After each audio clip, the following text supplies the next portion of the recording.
Welcome to Thank You Doctor Who on YouTube, Instagram and Facebook. I'm Jeff Moody and I'm going to kick off by dropping 100 videos celebrating 100 top Doctor Who moments. Allons-y. Let's start off with number 100 and it's from the classics. Correction, Mistress. 11. It's 1978 and the Doctor has teamed up with this time lady to romp around the universe, being incredibly witty, and look out for a bit of an embarrassing BBC prop called The Key to Time. Tom Baker is now in his 4th year and he's playing chess with K9 while Romana is indulging in a little TARDIS landing acting. 3, 2, 1.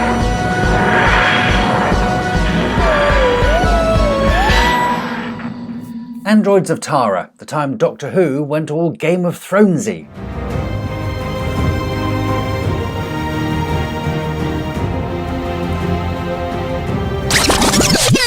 It has been done before.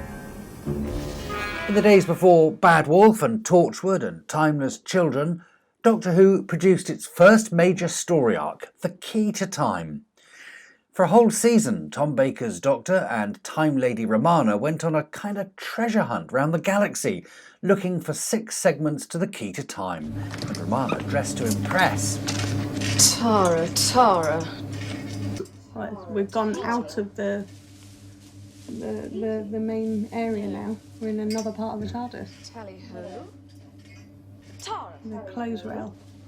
Hang on, are we saying that the TARDIS has a dressing room for each letter of the alphabet? Yeah, because she was Tahiti, Tara. Tenerife. Tadchester. Our travellers got themselves embroiled in a cunning plan to seize the throne, aided by androids and a princess who's the dead spit of Romana. It's amazing how many times the Doctor and co have stumbled across looky-likeys. There's an old abbot out there who looks like the first Doctor, a megalomaniac dead ringer for number 2, and a 1920s debutante who passes for Nyssa, but with better dress sense. But the star of Androids of Tara, of course, Mr. Tom Baker. I always think you kind of get 3 versions of Tom Baker. There's the early Tom Baker, who's very brooding, very intense. The threat is so serious and powerful. And then there's the middle Tom Baker, who's kind of playing it for laughs a little bit. He's going all goggle-eyed and enjoying entertaining the children. And then there's the final version of Tom Baker, who's a little bit sulky, almost like he doesn't want to be there. But why did his version of the Doctor change so dramatically? Well, there's a story there.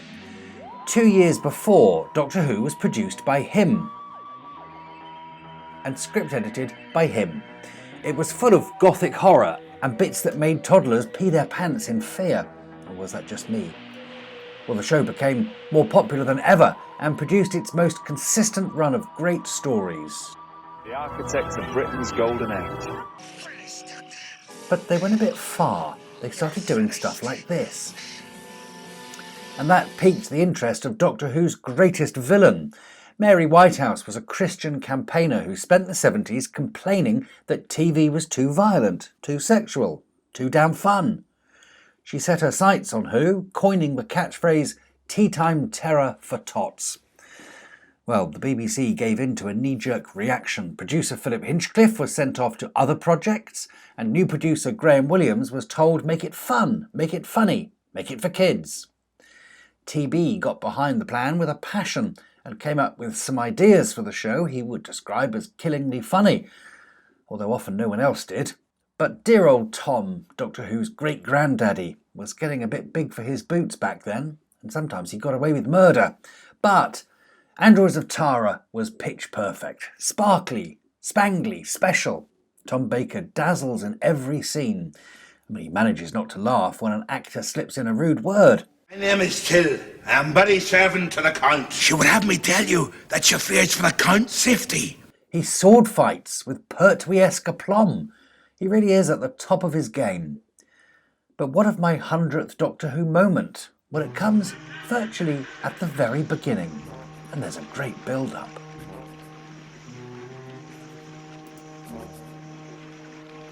Romana is off hunting the key to time while the Doctor catches fish.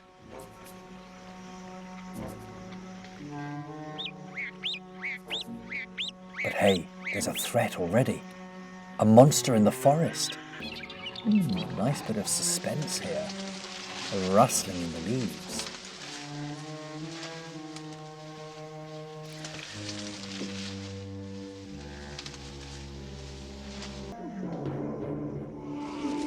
Oh no. Wow. That's It's a choice. that's a choice of a monster. The Taran Woodbeast. Yes. That Bigfoot. Well, that's definitely that was like definitely a choice. yeah, like a as if they'd run out of costumes somehow. They've gone like, okay, we've got this gorilla Now, suit, do you think but that we're that gonna... costume was left over from something else? Yeah. already waiting? You can just see them turning up at location at Leeds Castle and somebody saying, "Who's got the monster costume? Who's got the You've forgotten the monster costume." And rushing down to the nearest fancy dress shop and saying, "What have you got for us?" Like TV from other dimensions has a somewhat looser feel to it. Yeah, it's got an almost improvisational tone. So, there's my 100th Doctor Who moment, the arrival of the Taran Woodbeast. You see, Doctor Who isn't always polished and HD. Sometimes it's about an extra in a crappy costume, roaring for all he's worth. And that's why we love it.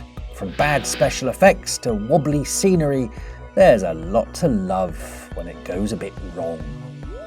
I can't get enough of this moment, and when life gets me down, I can watch it again and again.